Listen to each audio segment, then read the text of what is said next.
He was born in a tiny village in Thal, Austria, in a house that had no electricity in some rooms, no phone, and barely enough food on the table. A boy who would one day lift the world on his shoulders started with nothing but a dream that refused to die. His name was Arnold Schwarzenegger, a name that would come to mean strength, discipline, and the will to win against all odds. Arnold grew up in a strict household. His father was a local police officer, hard, demanding, and convinced that discipline was the only path in life. His mother was gentle, kind, and supportive, but even she couldn't fully understand her son's impossible dream. Arnold didn't want to just be good. He wanted to be the best, the strongest, the fastest, the greatest. While most kids played soccer after school, Arnold was in his small room, staring at posters of Reg Park, a legendary bodybuilder who became a movie star. That poster didn't just decorate his wall. It gave him a vision, a roadmap out of Austria. He decided then and there, one day I will go to America. I will become Mr. Universe. I will be in movies. I will make my dream real. It sounded crazy. Everyone told him it was impossible. His accent, his background, his family, nothing fit the path he imagined. But that's exactly why he was destined to prove them wrong.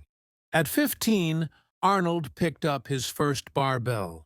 His friends went to parties. Arnold went to the gym.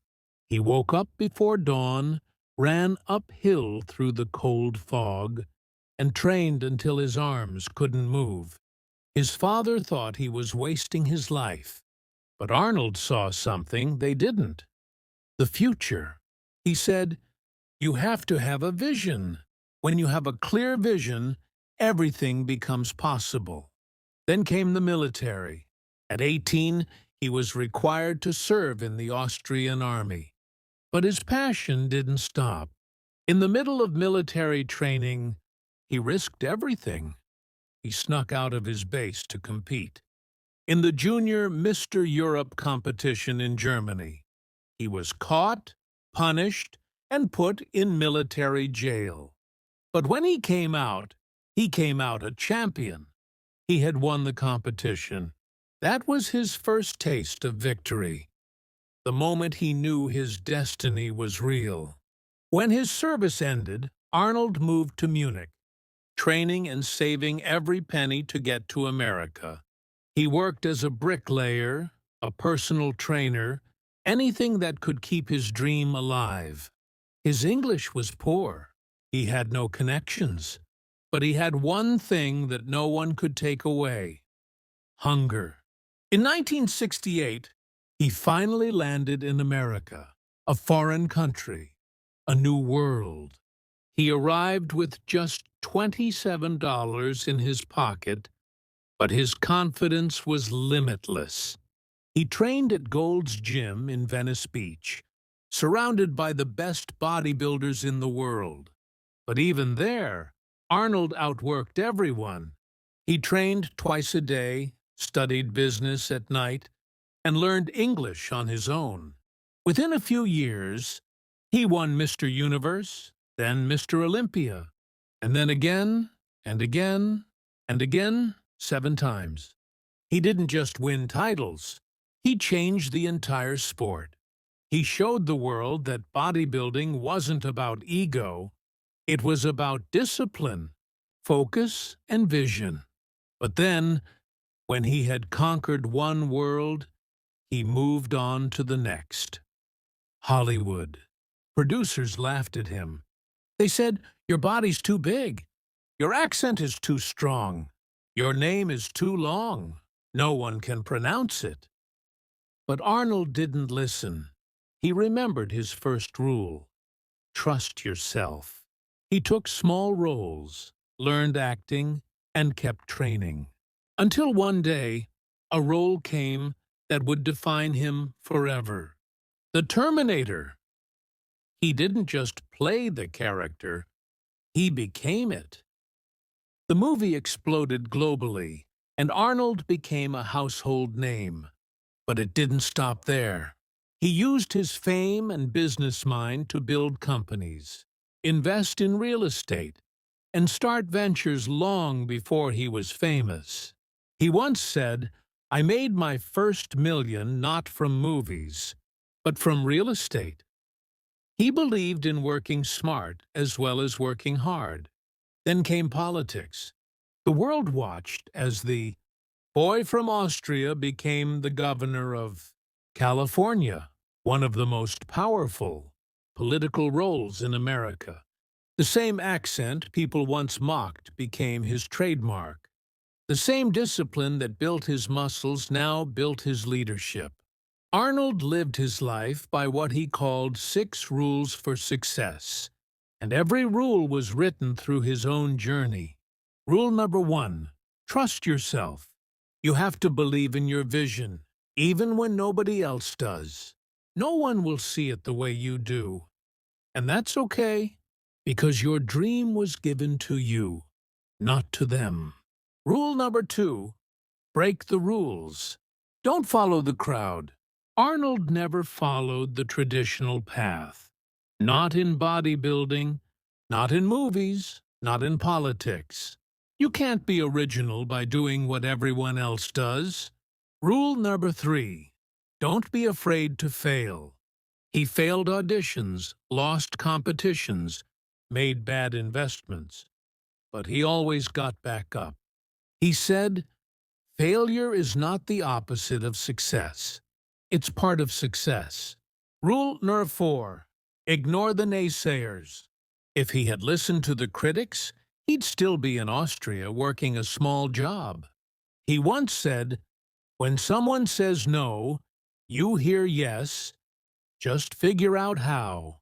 Rule number 5, work like hell.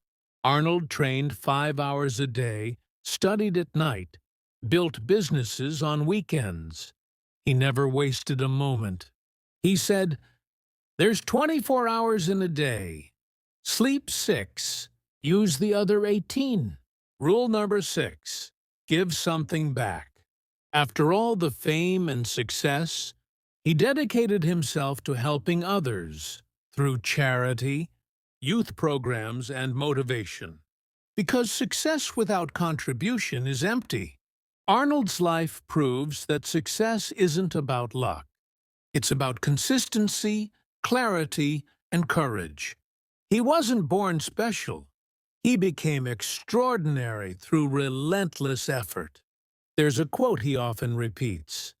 You can't climb the ladder of success with your hands in your pockets. And that's the truth. You have to sweat, struggle, and sacrifice. When you watch his old videos, you can still see that fire. The same fire that started in a small room in Austria. He believed in himself when no one else did. He worked when others rested. He risked when others hesitated. That's why he succeeded, not because he was lucky, but because he refused to quit. Today, when you see Arnold standing on a stage giving his legendary speech, why only 2% succeed and 98% don't, you realize something deeper. Success is not a gift. It's a grind. Those 2% are not smarter or richer. They're simply hungrier. They stay when others leave. They keep pushing when others stop. Arnold's story reminds us all, your background doesn't define your destiny. Your limits are not real. They're built by fear, and fear only grows if you feed it. So whatever your dream is, whether it's fitness, business, art, or success, remember this: you are one decision away from changing your life. The world doesn't reward those who try once and give up. It rewards those who keep showing up. Again and again and again. Because the truth is simple. Success is not for the talented. It's for the relentless. Arnold once said, "The mind is the limit." As long as the mind can envision that you can do something, you can do it. So don't wait. Don't wish. Work. Trust yourself. Break your limits. Ignore the noise. Work harder than you think is possible. Because if a boy from a poor village in Austria could build the body of a champion, the career of a legend, and the life of a leader, then so can you. All it takes is vision, courage, and the will to never stop.